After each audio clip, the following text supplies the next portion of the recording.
the second foundation! The place you made your home and pinned your home!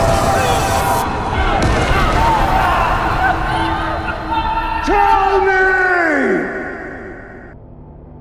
Foundation continues to solidify itself as its own unique take on the sci-fi storytelling genre, which is a hard thing to do, especially considering the place of irony it actually holds, with Asimov's works being the literal foundation for quite a lot of sci-fi concepts we see today. And now we see this series bringing a lot of those same concepts back to light, but also taking some newer concepts from future sci-fi projects and implementing them now, because that's kind of the freedom the Foundation series has. And considering the novels never had a clear ending, the series was always capable of going anywhere. But that doesn't negate the fact that they still find ways to implement their own aesthetic flair and their own impressive sci-fi concepts, let alone the fact that their narrative they're telling, which, like Dune, was seen as impossible to actually adapt. And I'd argue the first book of Foundation is even harder to adapt than Dune ever would be. Somehow, the series has maintained to tell a consistent narrative all the way up to Season 3. And Season 3, well, I got a video coming up very soon for Season 3 and how impressive it's been so far. But let's just say, I am pleasantly surprised that every single episode of Season 3 has continued to be better than the last. With the pacing of this season and the culmination of all the narratives and plot lines set up in Seasons 1 and 2, really coming to the forefront not only within this season, but within this specific episode of Foundation. That is, of course, Foundation Season 3, Episode 6. And I really didn't know if they'd be able to do it after the stellar last episode that resulted in not only a twist in one of the main heroes making a pretty morally dark decision, showing us the Chekhov's gun of a planet-destroying device, only for a planet to be destroyed in an entirely different way, by an entirely different faction, and with the amazing character beats and cinematography we got throughout the episode. But I stood corrected because this episode, in my eyes, pillared even more over that one. We're gonna go ahead and start off breaking down the actual opening of the episode itself. The Mule wakes up from one of his many nightmares revolving around Gall Dornick. These nightmares likely leading him to a fear of someone hunting him down. And an interesting thing to note here, he does quote the Mule from the ending of Season 2 word from word. And yet another interesting reference to having someone else's nightmares. The Mule has been this big threat that has been looming since the very first episode of the series. And now, with Foundation Season 3, he's finally at play within the story. And the writers have utilized the narrative to prove how much of a threat this guy actually is. From opening the season to him simply taking over an entire planet without a weapon in his hand, and by himself, to, as I referenced last week, blowing up an entire planet and tricking the people involved who are trying to go against him. That includes the Galactic Council. And his rampage is really only getting started. But let's go ahead and cut to the Mycogen storyline. Mycogen continues to be one of the most aesthetically pleasing places of the entire Foundation series, especially on Trantor, which, as someone who's a big fan of the Imperial Palace, I think I thoroughly enjoyed the creativity that went into designing everything we see in Mycogen. And I think Brother Dude also thoroughly enjoyed it because while humbling, he seemed ready to move into this place as his new home. Eventually, he's able to find his way to Song and he's able to plead his case and offer up Song's memories that were previously erased by Demerzel. But unfortunately for him, Song does actually have another life mate. And while she does actually hear a lot of what Brother Dude has to say, the tensions in the room and the cultural history lead to her obviously making the right decision in calling her life mate over. Even if the technology exists for your memories to be tampered, what she had with Brother Day did start out as a business arrangement, and I would expect anyone in her position to immediately get their significant other in the room just to maybe even continue this discussion in general. Still, gotta feel bad for Brother Dude because Lee Pace kills it at giving such a sad performance. That heartbreak looked genuine. Let's go ahead and get into a little bit of the storyline going on with Toran and Bayta though. Bayta gets another sweet scene with Magnifico, comforting him and reminding him that they both are good at making people love them. Which I gotta say, Bayta has become a stellar character this season, so she kinda has a point. They make their way towards Foundation and Mayor Ember's office, only to potentially be shot out of the sky yet again. And Randu Mallow and Mayor Ember's beef does not help in this situation, as these two are the ideal faces of the Civil War and the Third Crisis. And with them being threatened to be shot out of the sky yet again, they're barely able to convince Ember to let them in referencing Han Pritchard. When they meet with Han Pritchard, him and Randu immediately try to square off. with Bayta forcing them to put aside their differences for just a moment. This does also lead to Bayta putting Han in his place because this dude is running around with smoke puffing out of his ears in almost every scene that he has his shirt on. But there is something I want to note about Han Pritchard. While he may come off as a little bit unlikable for some folk, I do think that this is important. There's a lot of likable characters within Foundation, and Han Pritchard's character specifically is mainly there to be as good at his job as what he does, which is keeping the information of the galaxy set, lock, and key and available for both Foundation and secretly the Second Foundation. He's not here to be nice, he's here to be the info master. But there is also another reason they may be presenting his character this way a little more aggressively, and I'll get into that later on in the video. Either way, they're able to all put aside their differences and convince Mayor Ember to just listen to Magnifico play music because that will prove what kind of capabilities his music could actually do. And I'll also argue that Mule's song sequence was pure cinema. And there is probably a good reason they paid so much attention to this significant moment, with Gall's voice overlaying it. We'll take this moment to reiterate another point I make a lot in my videos, which is that Gall's monologues never really go past the point of the mule. In retrospect, they very much could be recorded after the fact, but in regards to the subject matters in which she's talking about, it's very possible that all of this that we're hearing of her monologues could be just before her final moments in the hallucination with the mule. Either way, once the music is over, they're able to convince Ember, who then goes to talk to Pritchard. And it's interesting, every interaction Ember has had with Pritchard so far has been a little bit heated. But now Ember's simply walking up to Pritchard and asking him where he went with his ship. But it looks like Pritchard had deleted the logs of where he had gone. Either way, they all go to visit with Harry Seldon because the vault has finally opened. And when they meet with Harry, he does find it ironic that Randu Mallow is the one to lead the traitors, the seceding faction of Foundation. He goes on a big old speech about how he always knew the third crisis was going to be a civil war between Foundation. And while the folk around are relatively impressed with how he kind of called everything out, Toran brings up the biggest question in the room, which is, what do you do about the mule? This moment and Harry's response was also a very key moment in the books. See, if it wasn't already apparent, the reason Harry didn't know about the mule was what Gall mentioned even earlier in the episode. She, the mule, and other mentalics are seen as outliers in Harry's plan. It's then that we get a mule reveal where he asks Harry to look up and they see that Foundation ships are firing on each other. And I gotta say, for those who watched my breakdown of last week's episode, this speech was way more impactful and delivered almost perfectly in comparison to the speech last week involving Callaghan. And of course, Pilu can act, so this caliber continues to remain consistent. Either way, the mule speech obviously leaves everyone a little bit scared, so they look to Harry and say, "Alright man, what do we do now?" And Harry looks at them and does what any reasonable, hyper-intelligent, godlike figure would do. And he says, "Thank you all for your support, thank you for your feedback, remember to like and subscribe to MudLuvMedia, and I'll catch you guys next time."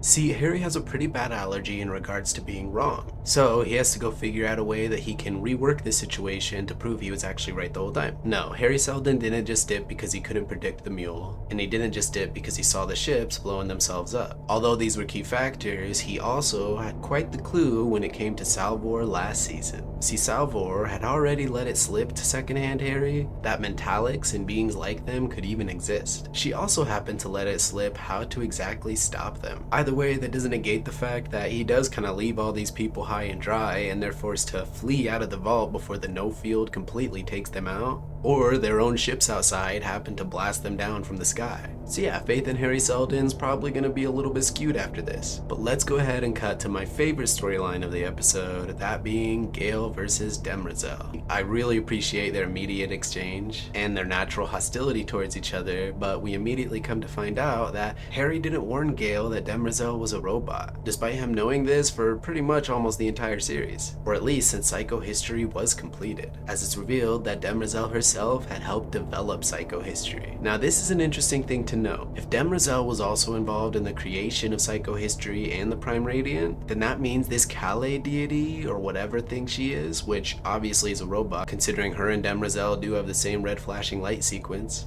It does make you wonder how involved Demerzel is in the entirety of the story. Well, I do want to solidify a point that I don't think Demerzel is as involved as someone like Kalle, as she didn't know about the Second Foundation, she didn't know necessarily about the Prime Radiant until it was already out in play, and I think it's very reasonable to assume she really did just use her collective memory data to assist in some way, as psychohistory is made up by data accumulated by decisions made by large social groups of humanity. I think I just said social, sorry about that. Either way, throughout this entire exchange, Laura Byrne continues to prove that she is just a phenomenal actress. But there's too many high caliber performances going into this show for them to keep being slept on by all these awards. I'd argue there's a reason so many people are so encaptured by the performances of these characters. But another thing I want to note about the acting, and that's that Lula Bell was absolutely killing it this episode, specifically when she was pleading her case to Demerzel. She really helps contextualize what's going on with the folding of space and the involvement of both mentalics and what could potentially be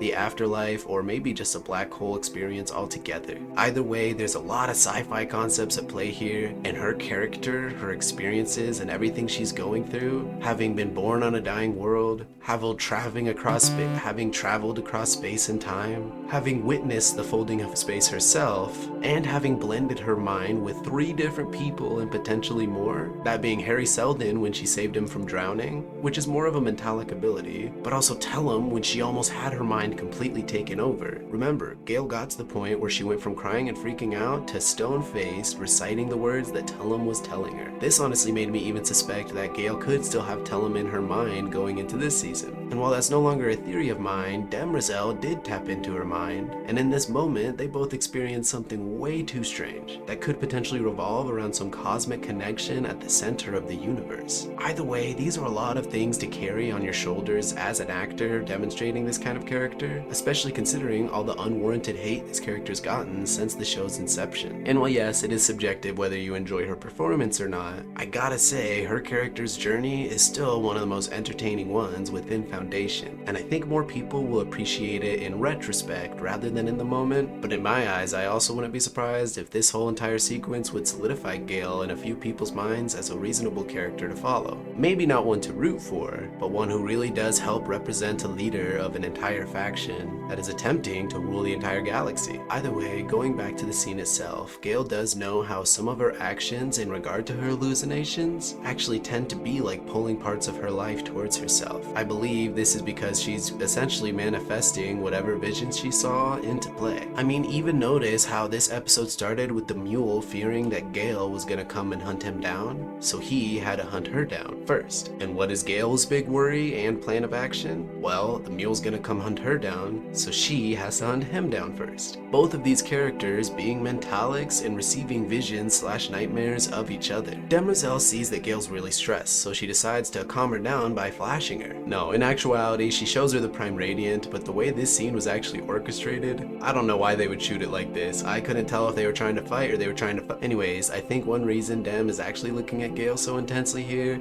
is because she's filled with absolute hate. Again, Gall did just seemingly kill one of Demerzel's own kids. Not only that, but this kid was a very strong potential leader, a very kind soul, and while most Cleons do have potential, especially in their dawn phase, the circumstances surrounding the galaxy led this potential Dawn to be the best leader any of the galaxy or empire could potentially have saw. His goal wasn't to be the best leader or to be the most powerful Cleon. His goal was to save the empire from suffering. And this Mentalic over here debated him, sent him flying into space. But what's weird is I still think he's actually alive. I just find it strange that his nanites immediately shut off, which they would only really do so if there was the technology to remove them, or if he actually did die right there. In which case I don't see why during that scene last week he didn't just take the shot and fly out with Terisk. Again, I think that's because he didn't actually die. They went through all that time of showing him putting on his spacesuit and getting it fully fitting before that entire sequence went down. Either way, knowing that Gall is having these visions, Demerzel decides she wants to use an old interrogation tactic she had, probably from humanity's servitude, and can help Gall induce another near-death experience, hoping to study her vision more.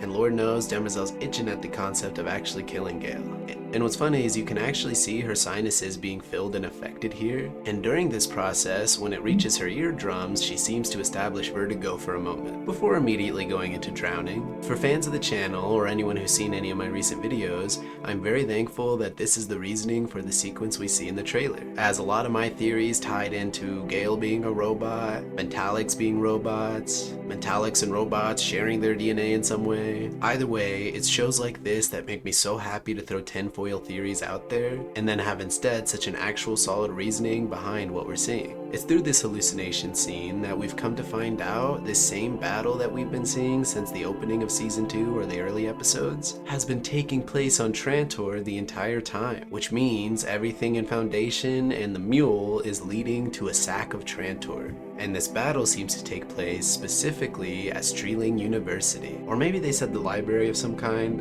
I'm pretty sure it's the same place, but let me know down below. And what makes this so interesting is this concept and this final battle we're seeing was alluded to in the very first episode of the series, when Harry Seldon, the inventor of psychohistory, was meeting Gall, the person he'd eventually hand the torch down to. And ironically enough, Gall utilized this exact thing to find Dawn, but they are trying to figure out more on why they can't see Gall past this point. So Demerzel decides to go for round 2 and push Gall past the point she's ever seen before. And it's here that we get another segment that even further builds up to whatever's going on with the folding of space and the black hole at the center of the universe. The same black hole being referenced to by Polly when him and Brother Constance arrive on Trantor, and they're under the misconception that Trantor is actually the center of the galaxy. Either way, the writers have been establishing the folding of space lore and its functioning within the universe since the very beginning. And honestly, way above my pay grade of intelligence. You probably need someone in astrophysics or cosmetic physics or cosmetics. I don't know. Either way, I mostly cover TV shows and storytelling, really like horror, really like character stuff, really bad at science and math, which is why it took me so long to finally start actually reading through the Foundation books, which I'm still trying to do. By the way, Foundation's Edge might end up being the best book in the series. But the one clue I do have about whatever's going on here, and don't worry, it's not a book spoiler,